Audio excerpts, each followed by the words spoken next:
భగవంతుడి యొక్క నామానికి అంత శక్తి ఉందన్నమాట.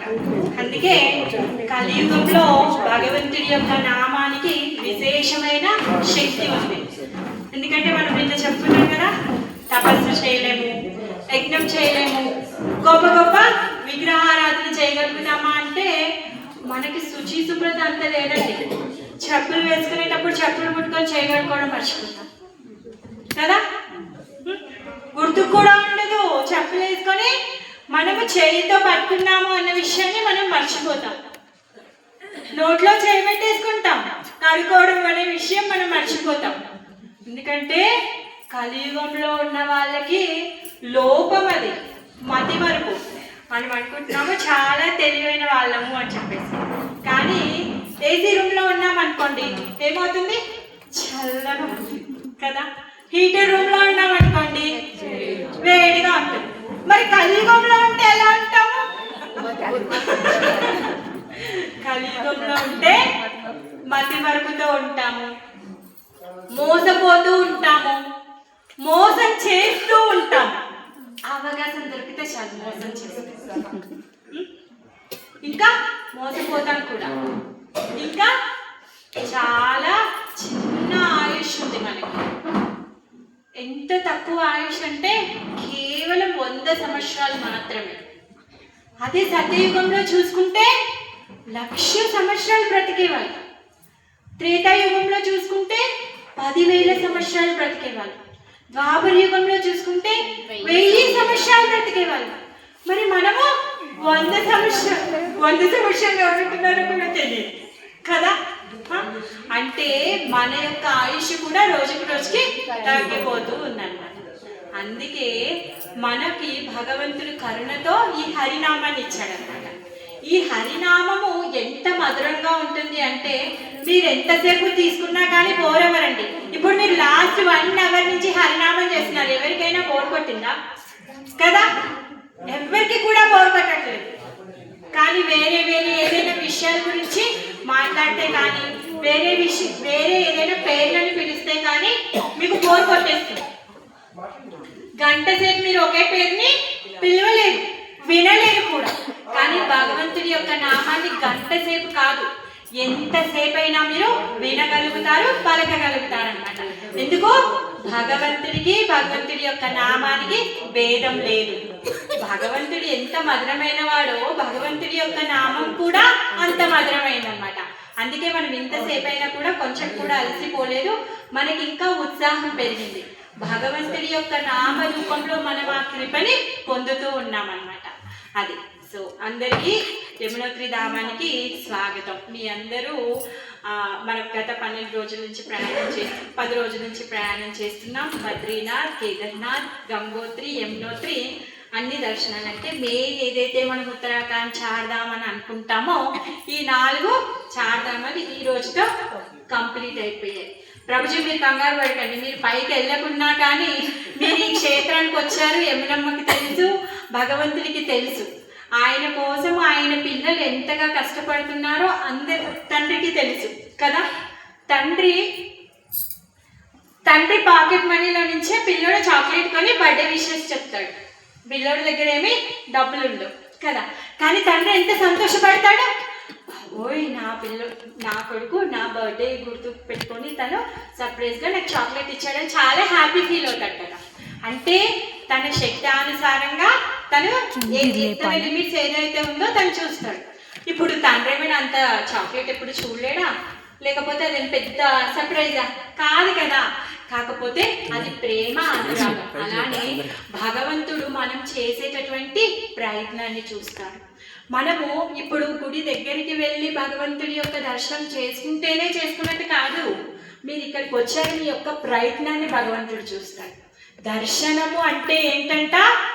దర్శనము అంటే మన కళ్ళతో స్వామిని చూడడం కాదు, స్వామి కళ్ళల్లో మనం పడడం. స్వామి కళ్ళల్లో మనం పడడం, అది నిజమైన దర్శనం. నిజమైన దర్శనం స్వామి కళ్ళల్లో మనం పడడం. సో మరి ఎప్పుడు మనం స్వామి కళ్ళల్లో పడతాము అంటే ఎప్పుడైతే మనము భక్తియుత సేవ విధానం చేస్తామో, భక్తితో మనం భగవంతుణ్ణి ప్రార్థిస్తాము, భక్తితో భగవంతుడి యొక్క కార్యాలను ఆ చేష్టలని మనం చేస్తామో అది భగవంతుడు మనని చూస్తాడు. ఏ విధంగా అయితే తండ్రి పిల్లోడు చాక్లెట్ తెస్తే పిల్లోడిని చూసి తను హక్ చేసుకుంటాడు కదా, ఆ విధంగా మనము కూడా ఆయన దగ్గరికి రావడానికి చేసినటువంటి ప్రయత్నాన్ని తను రికగ్నైజ్ చేస్తాడు, తను మనని చూస్తాడనమాట. సో మనం నిన్న కేదార్నాథ్ ఇంకా బద్రీనాథ్ గురించి చెప్పుకున్నాం. ఈరోజు గంగోత్రి ఇంకా యమునోత్రి గురించి చెప్పుకుందాం. గంగా ఉతిరి అంటే హిందీలో ఉతిరి అంటే దిగడం, ఉతిరి అంటే దిగడం. గంగా ఉతిరి అంటే గంగమ్మ ఎక్కడుంది? ఆకాశంలో ఉంది, ఆధ్యాత్మిక ఆకాశంలో ఉంది, వైకుంఠంలో ఉంది. తను ఎప్పుడైతే వామనుడు పాదాన్ని ఎత్తాడో విరజా నది ఏమంటారు బ్రహ్మాండానికి చిల్లుపడి తన పాద పద్మాలతో వచ్చినటువంటి జలాన్ని బ్రహ్మదేవుడు తన కమండలంలో పట్టుకున్నాడు. అక్కడి వరకు మనం విన్నాం. ఫస్ట్ డే ప్రభు మనకి వామనుడి యొక్క కాలుతో ఏ విధంగా అయితే గంగమ్మ ప్రవహించిందో చెప్పారు. తర్వాత ఆ నీళ్ళన్నీ ఎక్కడున్నాయి? బ్రహ్మదేవుడి యొక్క కమండలంలో ఉన్నాయి. మరి ఎప్పుడు గంగ ఇంత పవిత్రమైందంట? విరజానది శాశ్వతంగా ఉందండి. మరి విరజానదిని మనం ఏమీ మొక్కమే, విరజానదిని తీసుకొచ్చి శివుడేమి తన తలపైన పెట్టుకోలేడే, గంగని మాత్రమే తను తలపైన పెట్టుకున్నాడు. ఎందుకు? భగవంతుడి యొక్క పాద పద్మాలని తాకింది కాబట్టి, పాద పద్మాల రేణువులని కలిగి ఉంది కాబట్టి పరమశివుడు తన తలపైన పెట్టుకున్నాడు. కావాలంటే ఎక్కడైనా పట్టుకోవచ్చు, ట్యాంకర్లో కూడా పట్టవచ్చు, కానీ తను ట్యాంకర్ పెట్టలేదు, తను తలమైనే పెట్టుకున్నాడు అనమాట. మరి వైకుంఠంలో ఉన్నటువంటి గంగ మరి భూలోకానికి ఎలా వచ్చింది అది చెప్తుంది.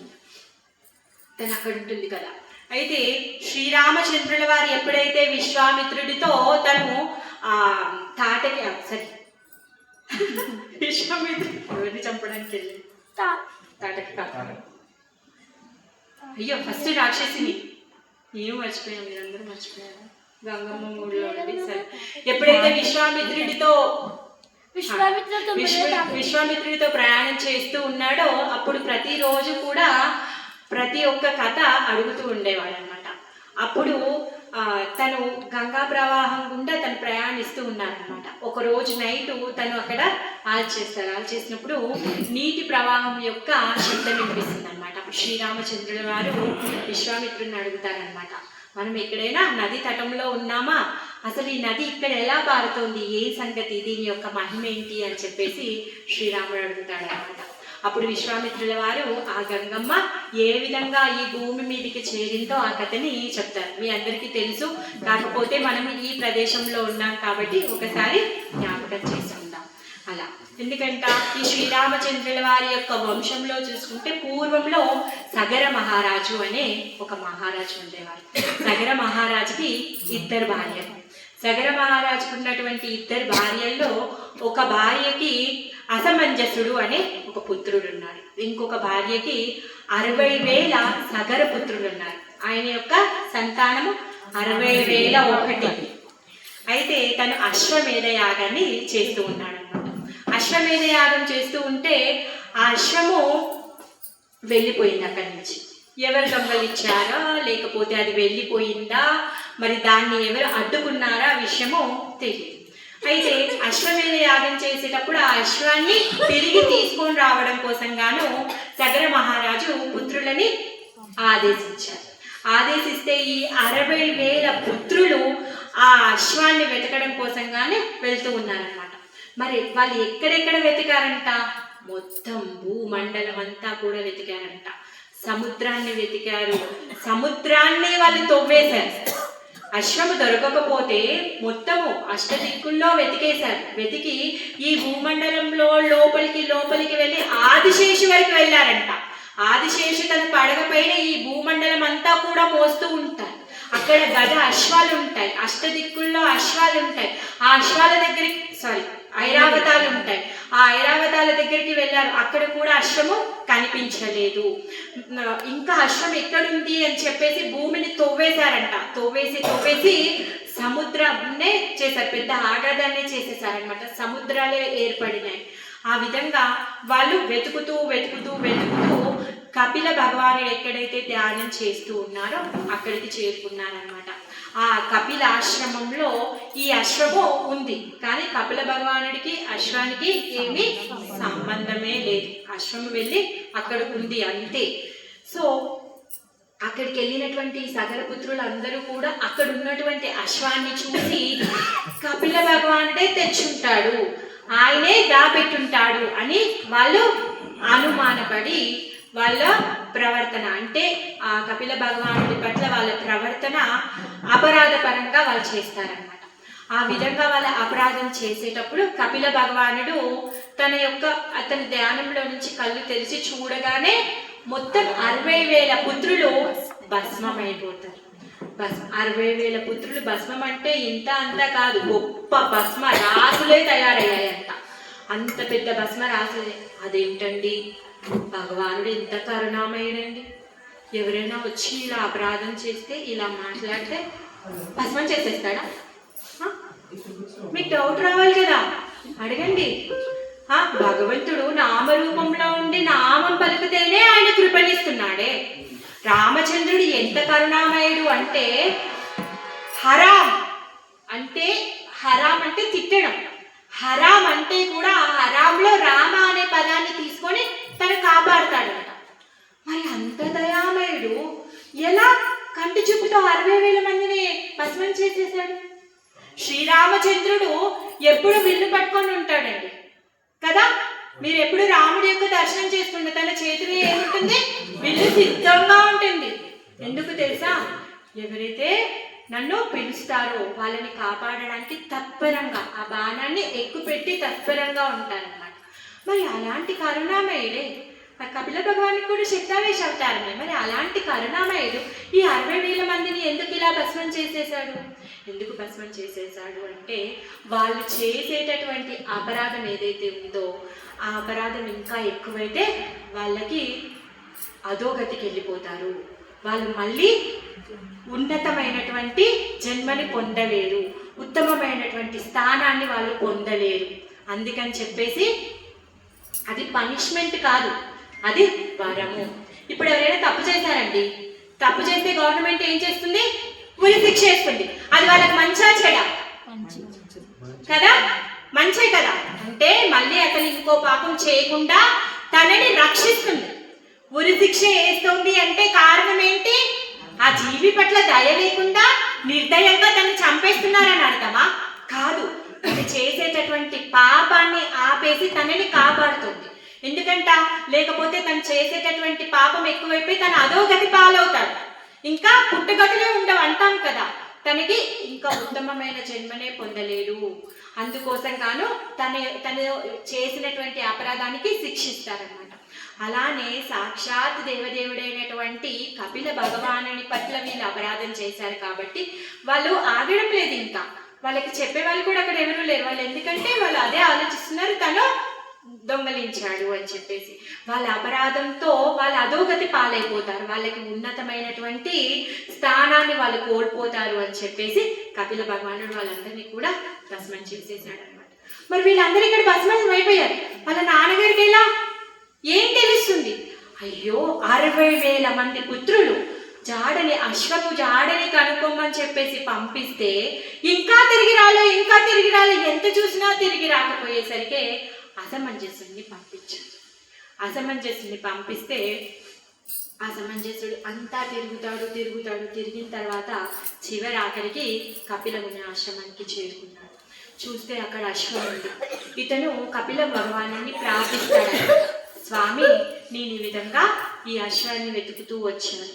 మా నాన్నగారు ఈ యజ్ఞాన్ని చేస్తున్నారు, మరి ఇది ఇప్పుడు డిస్టర్బ్ అయిపోతుంది, అవాంతర పరిస్థితుల వల్ల అది ఆగిపోతుంది. ఎందుకు? వాళ్ళ నాన్నగారు చాలా గొప్ప భక్తుడండి. ఈ అశ్వమేధ యాగం ఎందుకు చేస్తున్నాడంట? లోక కళ్యాణం కోసం చేస్తున్నాడు. మరి అలాంటి కార్యం ఆగిపోతుంది, మరి అశ్వం ఇక్కడుంది, ఎవరైతే నా సోదరులు ఉన్నారో వాళ్ళు కనిపించకుండా పోయారు, స్వామి నాకు దారి చూపించండి అని చెప్పేసి అసమంజసుడు ప్రార్థిస్తారనమాట. కపిల భగవానుడి కళ్ళు తెరిచి తనకి ఆశీర్వాదాలు ఇచ్చి చెప్తాడనమాట, ఏదైతే ఈ భస్మపు రాసి ఉందో వీళ్ళందరూ కూడా నీ సోదరులు అని చెప్తారనమాట. అప్పుడు పాపం అసమంజసుడు అంటాడు, అయ్యో సరే మరి ఇప్పుడు ఇంతమంది భస్మరాసులని ఏ విధంగా తను నిమజ్జనం చేస్తాడు, మరి వాళ్ళకి ఎటువంటి నిమజ్జనం చేయకపోతే వాళ్ళు ఉన్నత గతిని ఎలా పొందుతారు, మరి వాళ్ళు ఉత్తమ గతిని పొందేటటువంటి మార్గాన్ని చెప్పండి అని చెప్పేసి ప్రాధేయపడతాడనమాట. ప్రాధేయపడినప్పుడు కపిల భగవానుడు చెప్తాడు, ఎప్పుడైతే గంగమ్మ విష్ణు పాదాలని కడిగినటువంటి గంగమ్మ ఉందో ఆ గంగని నువ్వు ఈ భూమి మీదకి తీసుకొచ్చి ఆ నీటిలో ఈ భస్మాన్ని తడిపినప్పుడు వాళ్ళు ఉద్ధరించబడతారు, వాళ్ళ పాప విముక్తులైపోతారు, వాళ్ళు ఊర్ధ్వానికి ప్రయాణిస్తారు అనేసి చెప్తారు. మరి గంగ ఎక్కడ వస్తుంది? తనేం భూమి మీదే లేదే, ఎలా తీసుకురాగలుగుతారు? ఏమైనా కెనాల్ వేస్తారా? ఏమైనా పైప్ లైన్ ఉందా తీసుకొని రావడానికి? ఎక్కడుంది? తను వైకుంఠంలో ఉంది, స్వామి యొక్క పాద సేవలో ఉంది తను. మరి ఎలా రాగలుగుతుంది ఇక్కడికి? మార్గాన్ని చెప్పమని అంటే మీరు తపస్సు చేయండి అనేసి చెప్తారనమాట. అసమంజసుడి ఇంటికి వెళ్ళి వాళ్ళ నాన్నగారికి ఉన్న విషయాలన్నీ కూడా చెప్తాడనమాట. ఆ అశ్వమేధ యాగం జరుగుతుంది. తర్వాత అసమంజసుడు కూడా ప్రయత్నిస్తాడు గంగమ్మని భూమి మీదకి తీసుకొని రావడానికి, కానీ తను అసఫలుడవుతాడనమాట. అసమంజసుడి యొక్క పుత్రుడు అసమంజసుడి యొక్క పుత్రుడు మర్చిపోయిన తర్వాత ఆయన యొక్క పుత్రుడు దిలీపుడి యొక్క పుత్రుడు భగీరథ. 3 తరాల వాళ్ళు తపస్సు చేస్తారు గంగమ్మకి తనని కిందికి తీసుకొని రావడం కోసం అని చెప్పేసి. 3 తరాల వాళ్ళు కూడా ఎవరు కూడా సక్సెస్ అవ్వలేదు. చివరాఖరికి భగీరథుల వారి యొక్క తపస్సు ఫలించి భగీరథుల వారికి గంగమ్మ ప్రత్యక్షం అవుతుంది అనమాట. ప్రత్యక్షమయ్యి ఏమి కావాలి అని అడిగితే తను చెప్తాడు, అడుగుతాడు. ఏమంటాడంటే మా యొక్క ఎవరైతే తాతలు ఉన్నారో ఆ తాతల యొక్క భస్మరాశి ఉంది, ఆ భస్మరాశిని మీరు వచ్చి తడిపితే వాళ్ళు ఊర్ధ్వగతికి చెందుతారు, వాళ్ళు పాప విముక్తులు అవుతారు, మీరు దయచేసి రండి అని చెప్పేసి తను ప్రాధేయపడతాడనమాట. ప్రాధేయపడినప్పుడు గంగమ్మ అంటుంది, సరే ఓకే నేను వస్తాను ఓకే అనేసి తను సిద్ధమవుతుంది. కాకపోతే ఒక ప్రాబ్లం ఉందంట. ఏంటి అది? తను ఎక్కడుంది? వైకుంఠంలో ఉంది. మనం ఇప్పుడు ట్యాంకు పైపు ఇరిగిపోతేనే ఆ ప్రెషర్కి కింద అంతా కూడా ఏమైనా సామాన్లు ఉంటే అన్ని చిందరవందర అయిపోతాయి, లేదు అంటే భూమికి పెద్ద రంధ్రమే పడుతుంది కదా, గుంతనే ఏర్పడుతుంది కదా. మరి ఆకాశంలో ఉన్నటువంటి గంగమ్మ భూమి మీదకి వచ్చేటప్పుడు ప్రెషర్ ఎలా ఆగుతుంది? తను అంటుంది అనమాట, నేను ఇప్పుడు ఆ వైకుంఠం నుంచి ప్రయాణించేటప్పుడు నా ప్రెషర్కి భూమి తట్టుకోలేదు, భూమి చీలిపోయి నేను పాతాళానికి వెళ్ళిపోతాను, పాతాళానికి వెళ్ళిపోతే నీ కార్యము అసంపూర్ణమైపోతుంది, అది ఇంకా ఎలా ఫలిస్తుంది? అందుకని చెప్పేసి నా ప్రెషర్ని తట్టుకోవడానికి ఆపడానికి ఒక ఆధారం కావాలి అని చెప్పేసి తను అడుగుతుంది అనమాట. అప్పుడు భగీరథుల వారు అంటారు, మరి ఆ ఆధారాన్ని నేను ఏ విధంగా ఏర్పాటు చేయగలుగుతాను అని చెప్పేసి రిక్వెస్ట్ చేస్తారనమాట. అప్పుడు గంగమ్మ తను నువ్వే ఏర్పాటు చేసుకో అని చెప్తుంది. మరి తనకి తెలియదు, తనకి తెలియకపోయేసరికి నారదుల వారి దగ్గరికి, తర్వాత ఎవరైతే ఋషులు మునులు ఉన్నారో వాళ్ళందరి దగ్గరికి కూడా వెళ్ళి నాకు దారి చూపించండి అని చెప్పేసి దిలీపుడు అడుగుతాడనమాట. అడిగినప్పుడు వాళ్ళందరూ ఏమంటారంటే, గంగమ్మ యొక్క ప్రెషర్ని ఆపగలిగేవాడు పరమశివుడు మాత్రమే, నువ్వు తనని ప్రార్థించు అని చెప్తారనమాట. గంగమ్మ 2 ప్రాబ్లమ్స్ చెప్తుంది. ఏంటి అంట? ఒక ప్రాబ్లం ఏమో ప్రెషర్ని ఎలా తట్టుకుంటుంది, ఇంకొక ప్రాబ్లం ఏంటి అంటే నేను ఇప్పుడు భూమి మీదకి వచ్చేస్తే గంగలో స్నానం చేస్తే అందరి పాపాలన్నీ పోతాయి, మరి ఆ పాపాలన్నీ గంగలోకి వెళ్తాయి కదా, మరి ఈ పాపాలన్నీ గంగ ఎన్ని రోజులు పోయాలి? మరి నా ప్యూరిఫికేషన్కి ఏంటి దారి? అది కూడా నువ్వే వెతుకు. ఇప్పుడు పొల్యూట్ అయిపోయిందండి వాటర్, పొల్యూట్ అయితే ప్యూరిఫికేషన్కి మనం ఏదో ఫిల్టర్ పెడతాం దాంట్లో. సో గంగమ్మ ఏమంటుందంటే, నేను వస్తాను, అందరు పాపాలు వదిలేస్తారు, మరి నా పాపాలు కడిగే దారి కూడా నువ్వే చూడు అని 2 ప్రాబ్లమ్స్ తన దగ్గర పెట్టిందనమాట భగీరథుడి దగ్గర. భగీరథుడు వెళ్ళి ఈ ఋషుడు మునుల దగ్గర వెళ్ళి ప్రార్థిస్తే వాళ్ళు చెప్పారు, ఏంటి ఫస్ట్ ప్రాబ్లంకి పరమశివుడు తను సాల్వ్ చేస్తాడు, తను పట్టేసుకుంటాడు, అంటే ప్రెషర్ని తను ఆపగలుగుతాడు అని చెప్పేసి చెప్తారు. మరి రెండో దానికి ఏం సమాధానం చెప్పారంట?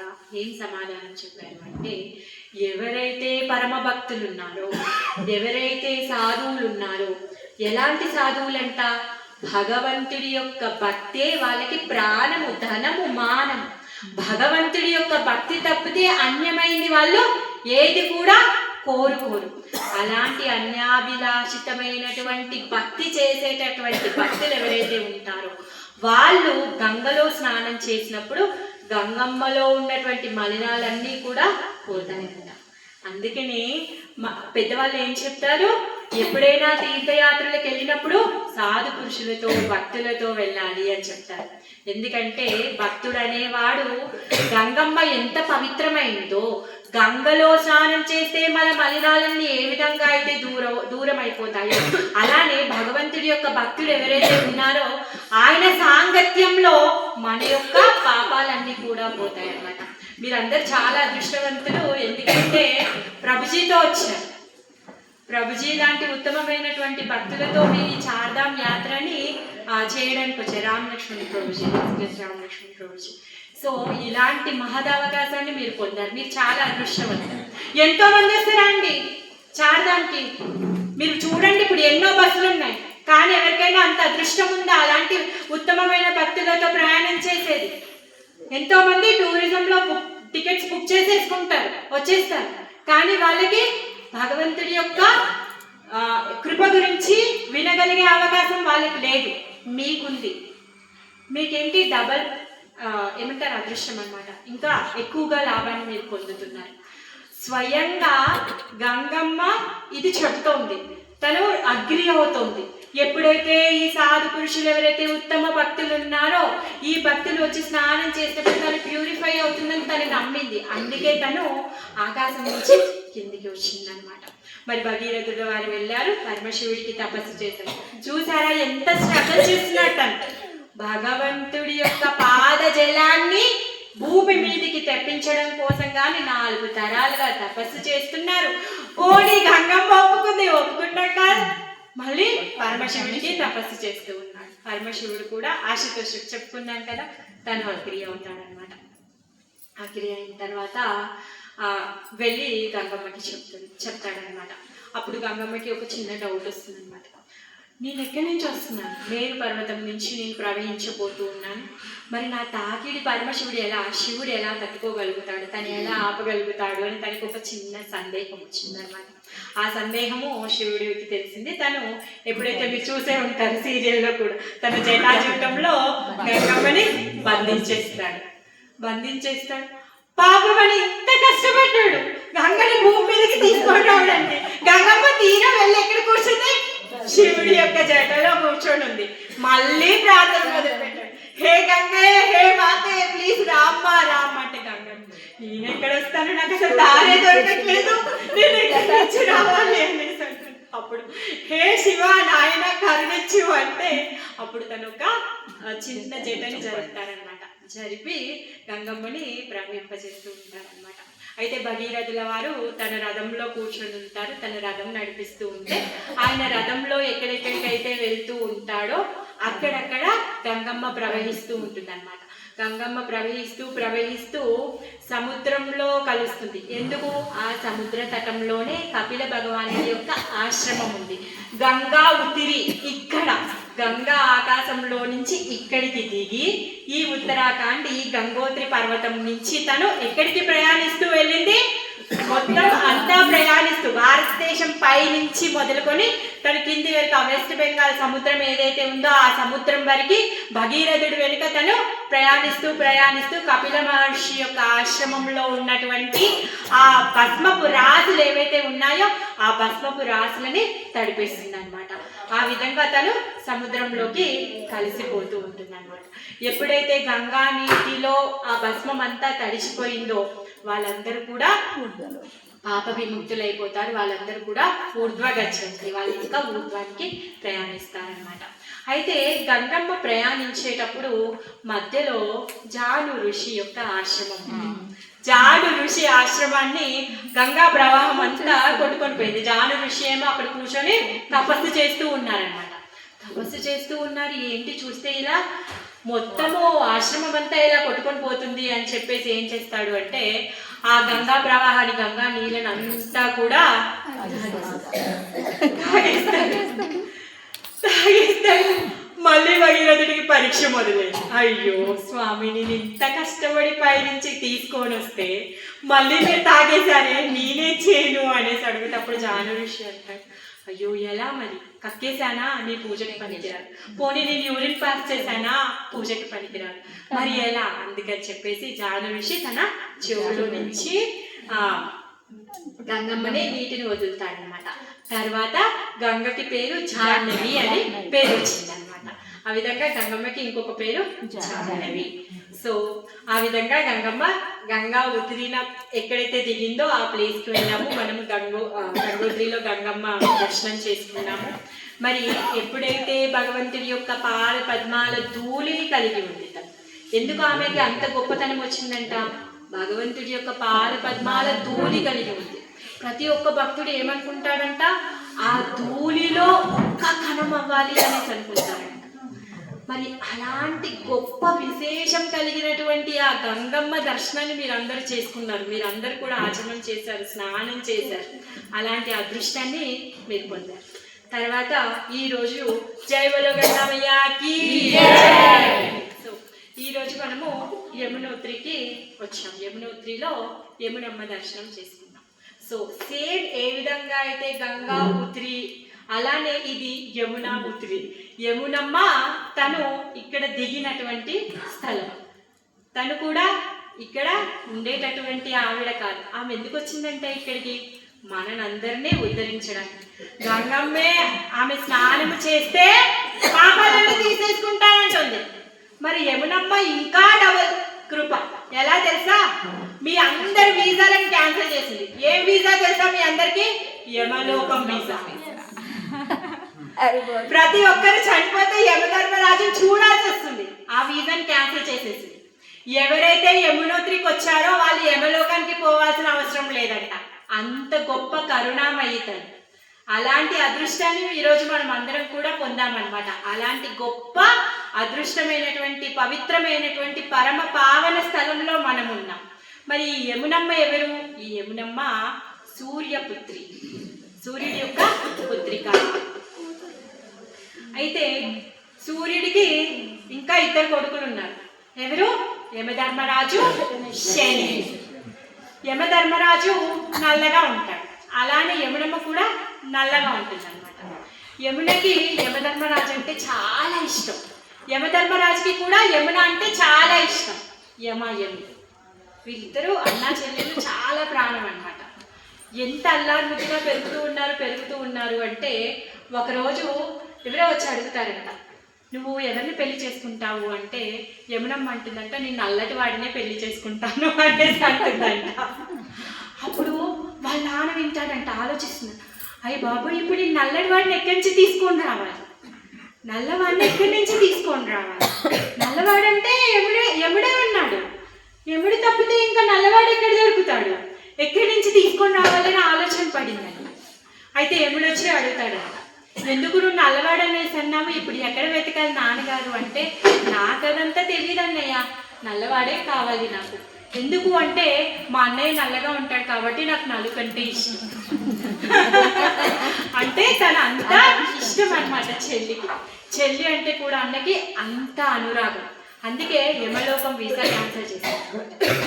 అయితే తండ్రి ఎంక్వైరీ చేస్తాడు. తర్వాత బ్రహ్మదేవుడి దగ్గరికి వెళ్తాడు అనమాట. నేను ఇప్పుడు ఏం చేయాలి, ఇప్పుడు యమున నల్లవాడినే పెళ్లి చేసుకుంటానంటుంది, నేనేం చేయాలి అనేసి అడుగుతాడు. అప్పుడు బ్రహ్మదేవుడు అంటాడు, నువ్వేం కంగారు పడద్దు, నల్లవాడు వస్తాడు అనేసి చెప్తాడు అన్నమాట. ఆ విధంగా యమునమ్మ ఎన్నో యుగాలు తను తపస్సు చేస్తూ ఉంటుంది అనమాట ఆ నల్లవాడి కోసం. ఎవరా నల్లవాడు? కృష్ణ. ఆ కృష్ణుడిని పెళ్లి చేసుకోవడం, అష్టమహిషుల్లో యమున ఒక్క ఆవిడ. అష్టమహిషులు ఉన్నారు కదా, కృష్ణుడి యొక్క అష్టమహిషులు. ఆ అష్టమహిషుల్లో యమునమ్మ ఒక ఆవిడ అన్నమాట. ఆ కృష్ణుడిని పెళ్లి చేసుకోవడం కోసం కానీ ఎన్నో యుగాలు తను తపస్సు చేస్తూ ఉంటుంది అనమాట. అయితే ఒకరోజు ఇలానే వాళ్ళ అన్నని వాళ్ళ ఇంటికి భోజనానికి పిలిచిందన్నమాట. భోజనానికి పిలిచి అన్న నాకు ఒక వరం ఇవ్వు అనేసి అడుగుతుంది. పాపం అన్న కూడా ఎంతగా తనకి ఎప్పుడూ ఒకే కార్యంలో బిజీగా ఉన్నాడు. ఏంటి పనిష్మెంట్ ఇవ్వడం, పాపాలు లెక్క పెట్టడం, ఊరికే వాళ్ళని శిక్షించడం, వేడి వేడి కడాయిలో వేయించడం, తర్వాత ఏమంటారు ఇనుప సువ్వలతో కుచ్చేయడము, ఇలాంటి వాటి పరిస్థితుల్లో ఉంటారు. మరి యమధర్మరాజేమో చాలా గొప్ప భక్తుడు. ఆయనకి ఎప్పుడు కూడా మనలాగా ఇప్పుడు మన ఆశ్రయగౌరంగా కీర్తన చేస్తే ఆ కీర్తనలో కూర్చునే అవకాశం ఆ యముడికి లేదు. ఎందుకు అంత బిజీగా ఉన్నాడు కదా. మనం ఎంత అదృష్టవంతులం కదా, 1 అవర్ నుంచి మనం కీర్తన చేస్తున్నాం. సో ఆ విధంగా తను ఎప్పుడు కూడా బిజీగా ఉంటాడు. అయితే ఒకరోజు ఛాన్స్ వచ్చిందంట వాళ్ళ చెల్లి వాళ్ళ ఇంటికి వెళ్ళడానికి. మరి అక్కడికి వెళ్తే కృష్ణ ఉంటాడు కదా. సో కృష్ణుడు కూడా దర్శనం అయిపోతుంది, చెల్లి దగ్గరికి వెళ్ళొచ్చు, చెల్లితో మాట్లాడొచ్చు అని చెప్పేసి చెల్లి వాళ్ళ ఇంటికి వెళ్తాడనమాట. వెళ్ళిన తర్వాత చెల్లి మంచిగా ఫీస్ట్ వండింది, చాలా రకరకాలుగా భోజనాలు చేసింది. పెట్టిన తర్వాత అన్న చాలా హ్యాపీ ఫీల్ అయ్యి నీకేం వరం కావాలి అనేసి అడుగుతాడంట. అడిగితే అప్పుడు చెల్లి ఉంటుంది అనమాట, ఎవరైతే నా దగ్గరికి వస్తారు, ఎవరైతే నన్ను దర్శనం చేసుకుంటారు, ఎవరైతే నన్ను స్పృశిస్తారు, ఎవరైతే నాలో స్నానం చేస్తారు, ఎవరైతే నా పేరు తీసుకుంటారో వాళ్ళందరికీ కూడా యమలోకాన్ని క్యాన్సిల్ చెయ్యి అనేసి అంటాడంట. అప్పుడు ఏమంటాడు, బాబోయ్ నువ్వు చాలా పెద్ద కోరిక అడిగానే, మొత్తంకే నా డిపార్ట్మెంట్కి ఏడు పెట్టాను, యమలోకం క్యాన్సిల్ చేసేసుకోవాలి, నాకు ఇంకేం పని ఉంది. అలా కాదు, నువ్వు ఇంకా వేరే ఏమైనా పేరేంటి, ఎవరైనా ఎన్ని పాపాలైనా చేసేసి యమున అనేస్తారు, ఏముంది వైకుంఠానికి వెళ్ళిపోతాడు. అలా కాదు, ఇంకొక మాట చెప్పు అనేసి అంటాడు. ఇంకో మాట చెప్పు, అలా కాదు యమునాలోకి వచ్చి స్నానం చేసిన వాళ్ళకి అని చెప్పేసి తను అడుగుతుంది అనమాట. ప్రతి ఒక్కరు యమునాలోకి వచ్చి స్నానం చేస్తారు పాపాలు చేసేసి, అలా కాదు ఇంకొకటి చెప్పు అనేసి అంటాడంట. అప్పుడు తను అంటుందంట, అలా కాదు నేను ఏది చెప్పినా కూడా ప్రతి దానికి నువ్వు అడ్డం పెడుతున్నావు, నీ ఇష్టం ఏది ఉంటే నీ ఇష్టం ఏదో చేసుకో అనేసి తను అలుగుతుందంట. అలిగినప్పుడు తను చెప్తాడనమాట. ఏం చెప్తాడు అంటే, బాయి దూజ్ దీపావళి కంటే ముందు రోజా, ఆ ముందు రోజు ఎవరైతే అన్న చెల్లెలు వచ్చి 3వ రోజు బాయి దూజ్, ఆ రోజు యమునలో స్నానం చేసిన వాళ్ళని రక్షిస్తాను అనేసి చెప్తానమాట. ఇప్పటికీ కూడా యమునలో స్నానం చేయడానికి అందరూ వెళ్తారు. అదొక వరం ఉంది, అది ఒక యుగంలో ఇచ్చినటువంటి వరము. ఇంకొక వరం ఏదైతే ఉందో, ఈ యమునోత్రికి ఎవరైతే వస్తారో వాళ్ళు యమ లోకానికి వెళ్లకుండా ఉంటారు అని చెప్పేసి ఇంకొక వరాన్ని ఇచ్చారు. ఎందుకంటే ఈరోజు చూశారు కదా మీరందరూ పర్వతాన్ని ఎక్కారు కదా, తాతలు ముత్తాతలు అందరూ గుర్తుకొచ్చారు. మన అదృష్టం బాగుంది, మనకి డోలీ గుర్రాలు దొరికాయి. అంతకుముందు ఇవేవి ఉండేవి కాదు సాధనాలు, అలాంటి రోడ్డు కూడా ఉండేది కాదు. వాళ్ళు యమునోత్రి పైకి వెళ్ళి యమునమ్మ దర్శనం చేసుకోవాలి అంటే యమలోకానికి పోయినంత పని అయ్యేదన్నమాట. అందుకని చెప్పేసి ప్రతి ఒక్కరు కూడా ఏమంటారంటే, ఎవరైతే యమునోత్రికి వెళ్తారో వాళ్ళు యమలోకానికి వెళ్ళాల్సిన అవసరం లేదు అనేసి అంటారనమాట. ఆ విధంగా యమధర్మరాజు ఈ క్షేత్రానికి ఆ వరాన్ని ఇచ్చారనమాట. సో మనం అందరము ఆ వరాన్ని పొందేశామన్నమాట. అయితే కృష్ణుడు ఆ యమునమ్మని పెళ్లి చేసుకున్న తర్వాత ఎప్పుడైతే ఈ అష్టమహిషులు అందరూ కూడా ద్రౌపది దగ్గరికి వెళ్ళినప్పుడు మాట్లాడుకుంటూ ఉంటారన్నమాట. ఎందుకు, రుక్మిణి సత్యభామ వీళ్ళందరూ ఉన్నారు కదా, వాళ్ళందరూ కూడా యమునమ్మ దగ్గరికి వచ్చి అంటారనమాట, మీరు మా అందరిలో చాలా పెద్దవాళ్ళు కదా, మరి మీరు ఇంత పెద్దవారు, మీరు కృష్ణుడి కోసం ఎందుకు వేచి ఉన్నారు అనేసి అడుగుతారనమాట యమునని. అప్పుడు యమునమ్మ చెప్తుందనమాట, నేను నా స్వామి కోసం కానీ ఎన్నో యుగ యుగాల నుంచి తపస్సు చేస్తూ నేను ఉన్నాను, ఆయనను పెళ్లి చేసుకోవడం కోసం గాను అనేసి తను చెప్తుందనమాట. అందుకే ఎప్పుడైతే కృష్ణుడు మథురాలో పుడతాడో, తను ఎప్పుడైతే యమునను దాటి వెళ్తాడో అప్పుడు ఫస్ట్ ఆ స్వామి యొక్క పాదస్పర్శ తను యమున చేస్తుందన్నమాట.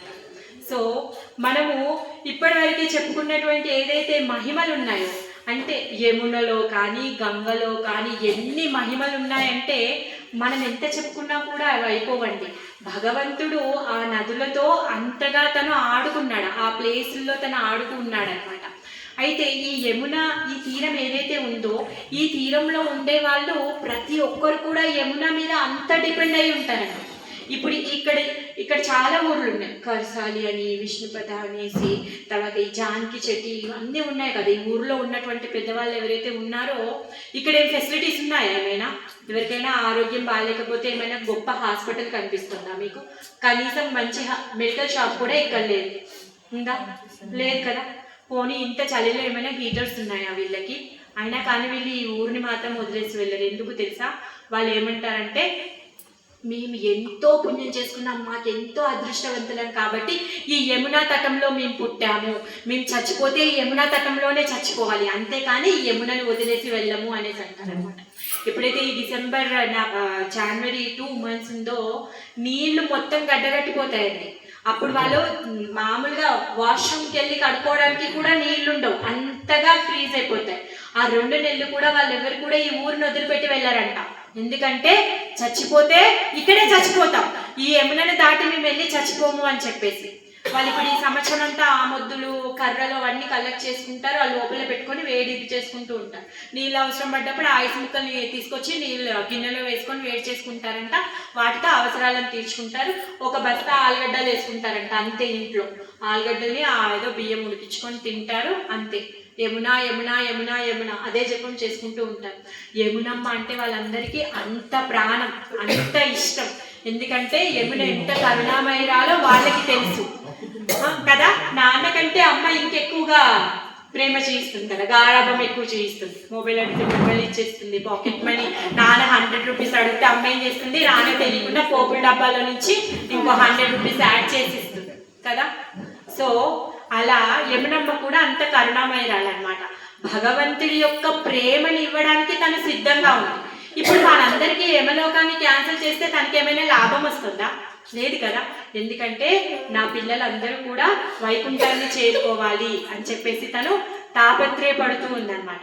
అందుకని మనందరం చేసినటువంటి పాపాలు ఏవైతే ఉన్నాయో ఆ పాపాలన్నీ కూడా క్యాన్సిల్, డిలీట్ చేసేస్తుంది అన్నమాట. మరి మనం ఎన్ని పాపాలు చేసామంట? గొప్ప రాశి ఉందంట. ఎంత గొప్ప రాశి ఉందంటే మన తలపైన పాపపు పర్వతం ఉందంట. ఇప్పుడు మనం చూసినటువంటి ఏదైతే కాలింది పర్వతం, ఇప్పుడు ఆ యమునమ్మ ఎక్కడి నుంచి ప్రవహిస్తుంది అంటే మీరు వెళ్ళారు కదా, ఆ పర్వతం పైన ఇంకొకటి మంచు పర్వతం కనిపిస్తుంది. ఆ మంచు పర్వతం పేరు కాలింది పర్వతం. ఆ కాలింది పర్వతం మీద నుంచే తను ప్రవహిస్తుంది కాబట్టి కాలింది అని పేరు వచ్చిందనమాట. ఆ కాలింది పర్వతం కంటే పెద్ద గొప్ప గుట్ట ఉంది, పాపపు గుట్ట మన తలపైన. దాన్ని ఏం చేస్తే తీసేయగలుగుతాం మనము? రంపం పెట్టినా కొయ్యలేము, ఏ గంగలో వేసినా అది కరిగిపోదు. అలాంటి పాపపు మూట మనలో ఉంది. కానీ భగవంతుడు ఏం చేస్తున్నాడు? అవన్నీ కూడా దొంగలిచ్చేస్తూ ఉన్నాడు. అందుకే తను దొంగ. ఎలాంటి దొంగ? మన అనేక జన్మల నుంచి తయారు చేసుకున్నటువంటి పాపపు గుట్ట ఏదైతే ఉందో ఆ గుట్టను కూడా దొంగలించేస్తాడంట. అలాంటి దొంగ ఏం చేస్తున్నాడు? ఆయన యొక్క ప్రేమని మనకి ఆ యమునమ్మ మనకి ప్రసాదిస్తూ ఉంది. టైం ఉండాలి.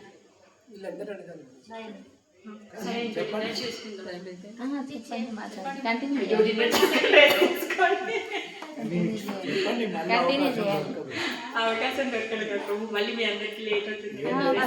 పర్వాలేదు.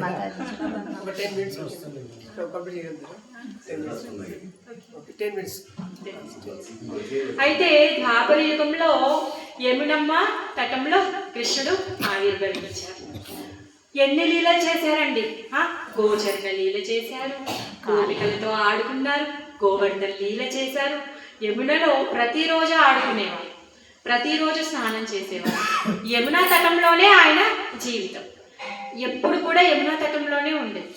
మరి ఎప్పుడు చూసినా యమునమ్మ చాలా సంతోషంగా తను ప్రఫుల్లితమై తను ఎప్పుడు కూడా ప్రవహిస్తూ ఉండేదన్నమాట, ఆహ్లాదకరంగా ఉండేదన్నమాట. అయితే ఒకరోజు యమున ఇంకా గంగ ఇద్దరు కలిశారు.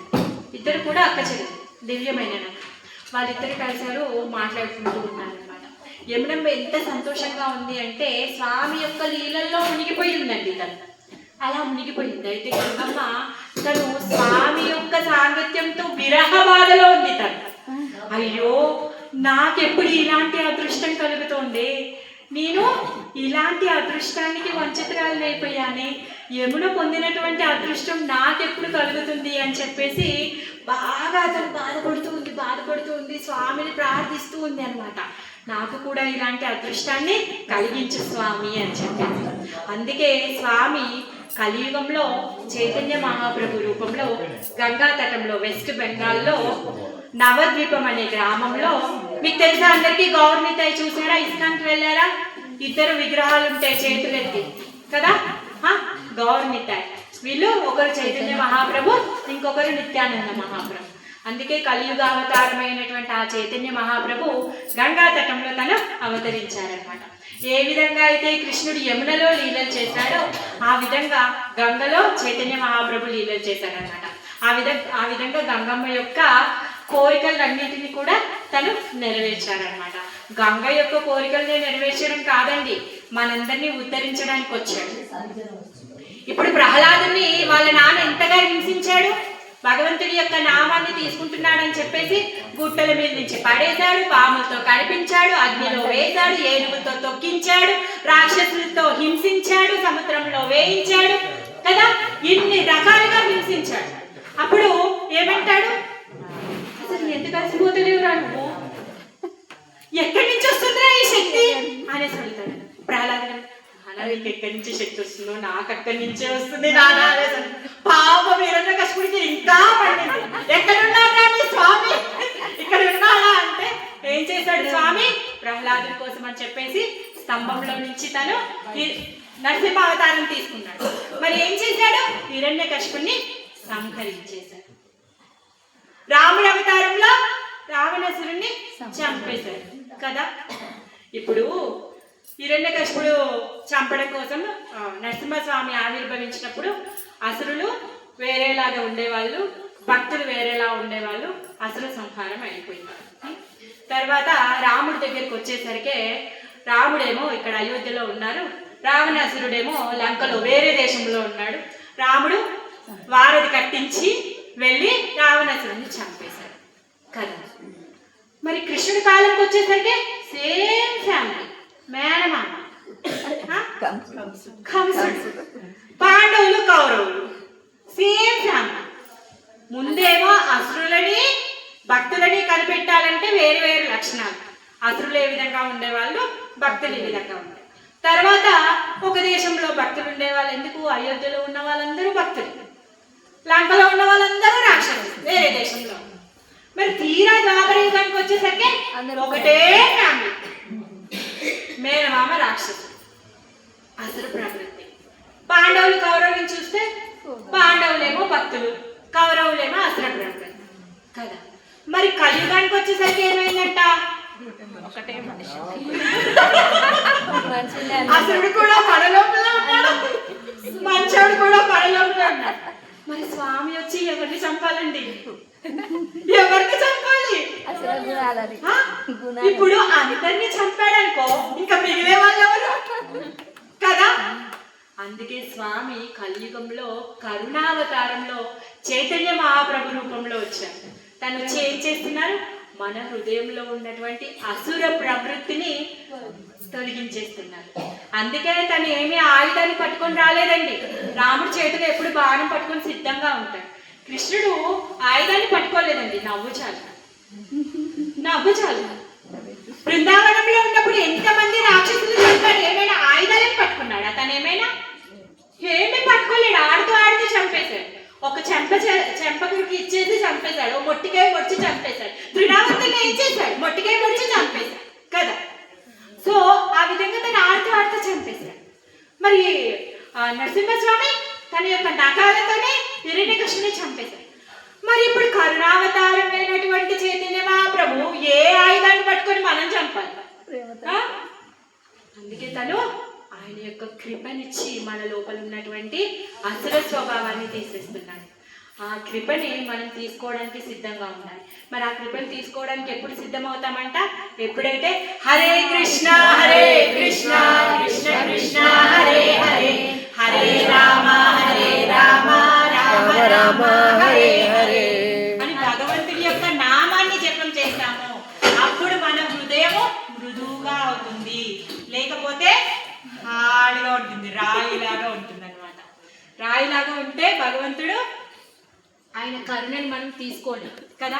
సాఫ్ట్ పదార్థం ఏదైనా దేన్నైనా స్వీకరించగలుగుతుంది, ఎవరైనా దాన్ని స్వీకరించగలుగుతారు. అలానే మన హృదయం ఎప్పుడైతే మృదువుగా ఉంటుందో అప్పుడు భగవంతుడు ఆ హృదయాన్ని స్వీకరించడానికి రెడీగా ఉంటాడు అన్నమాట. మరి మన హృదయం మృదువు అవ్వాలి అంటే కలియుగంలో మనం చేయాల్సిన పని ఒక్కటే, హరే కృష్ణ కృష్ణ కృష్ణ హరే హరే, హరే హరే రామ రామ రామ హరే హరే. ఇదొక మంత్రం చెప్తే చాలు. అదేంటండి మీరు కృష్ణ భక్తులు కాబట్టి మాకు ఎప్పుడు కృష్ణుని నామం చేయండి అంటారు. అలాంటి డౌట్ వచ్చిందా? వస్తే అడగండి. అలా అనిపిస్తుందా ఎవరికైనా అనిపిస్తుందా? ఎందుకు కృష్ణనామమే చేయాలి? ఇప్పుడు మినిస్టర్ ఉన్నాడు అనుకోండి, మినిస్టర్ వదిలిపెడతాం. టెండూల్కర్ ఉన్నాడండి, ఏం చెప్పాడండి? Boost is my secret of energy. అంతకుముందు బూస్ట్ కంటే ముందు ఎవరు బలవంతులు లేరా భూమి మీద? టెండూల్కర్ చెప్తే ఆ బూస్ట్ని తాగి మనం బలం వస్తుందా? Maggi 2 minutes. అంతకుముందు ఎప్పుడు అమ్మ అన్నం వండలేదా? పిల్లలకు ఆకలేస్తే త్వరగా ఆకలేసినప్పుడు ఎప్పుడు అమ్మ అన్నం వండి పిల్లలకు కడుపు నింపలేదా? మ్యాగీ వస్తేనే కడుపు నింపారా? అంటే మనం ఏం చేస్తున్నాము? ఎవరైతే మనకంటే గొప్ప వాళ్ళు, మనకి సినిమా హీరోలు, క్రికెట్ హీరోస్ ఎవరైతే ఉన్నారో వాళ్ళు చేసింది గొప్ప అనుకుంటున్నాం, వాళ్ళు చేసిన పని మనం చేయాలి అనుకుంటున్నాం. మరి అందరిలో గొప్ప ఎవరండి? నిన్నే చెప్పుకున్నాం.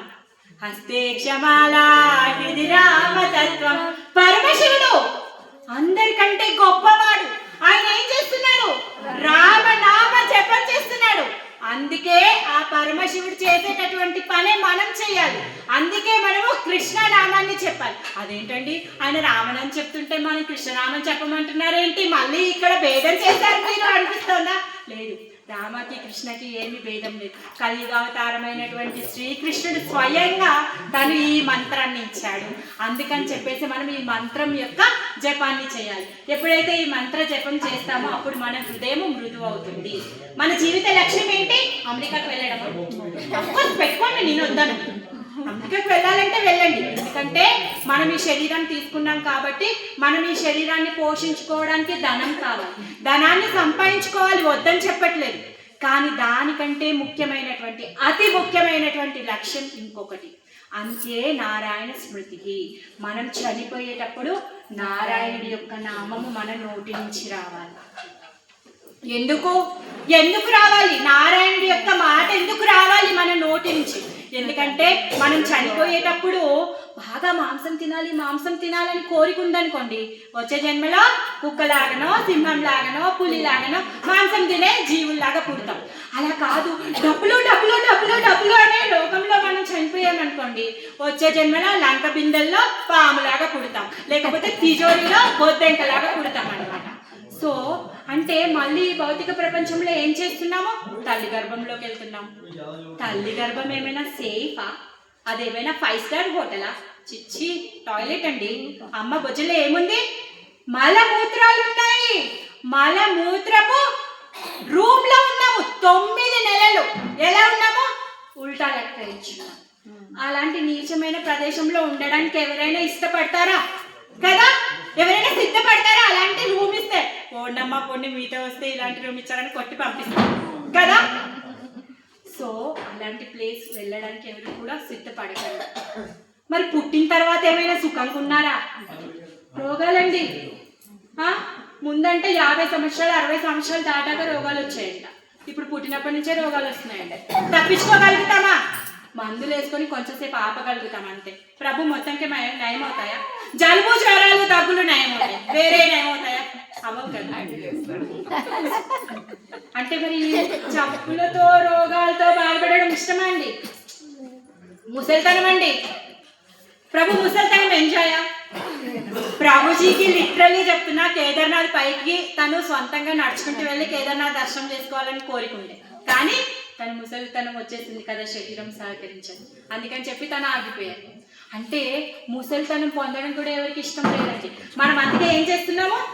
హెయిర్కి డై కదా, కాస్మెటిక్స్ అన్ని యూజ్ చేసుకుంటున్నాం. నేను ఆగిపోయినా నాకు మొట్టమొదలు యమునామాత దర్శనం ఇచ్చింది. ఒక భక్తుడు తెచ్చి చూపించాను చెల్లులో.